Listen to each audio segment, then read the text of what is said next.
আসসালামু আলাইকুম দর্শক। মোবাইল ডায়াল প্যাডের গোপন একটি সেটিংস নিয়ে আলোচনা করব আমি আজকের এই ভিডিওতে।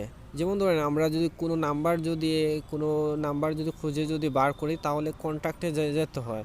যেমন ধরেন আমি রনি নামে একটা নাম্বার সেভ করে রাখছি। এখন রনি নামের নাম্বারটা যদি খুঁজে বের করতে হয় তাহলে এইখানে অনেক নিচে চলে যেত, নিচে গিয়ে তারপর বের করতে হয়। আবার অনেক সময় এখানে সার্চ অপশনে ক্লিক করে রনি লিখলে নাম্বারগুলো চলে আসে।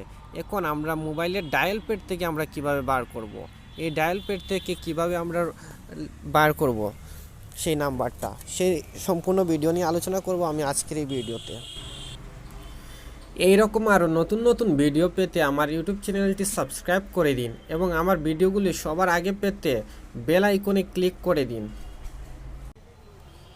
আপনারা কি জানেন যে এই মোবাইল ডায়াল প্যাডের এই যে লেখা আছে ABCD থেকে একবার জেড পর্যন্ত, এইগুলার কাজ কি?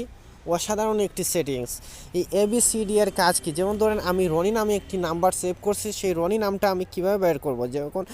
যেমন ধরেন রনি লিখতে RONY, আর হচ্ছে গিয়ে 7-এর জায়গায় আর আসছে, তারপর ONY, দেখতে পারতেছেন আমার নামটা চলে আসছে।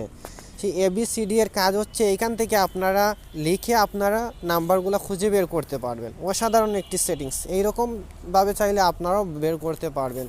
তো ভিডিওটি অবশ্যই সবার ভালো লাগবে। যদি ভালো লেগে থাকে তাহলে প্লিজ লাইক কমেন্ট করে দিবেন, এবং যদি আমার ইউটিউব চ্যানেল যদি এখনও সাবস্ক্রাইব করে না থাকেন তাহলে অবশ্যই সাবস্ক্রাইব করে দিবেন। ধন্যবাদ সবাইকে।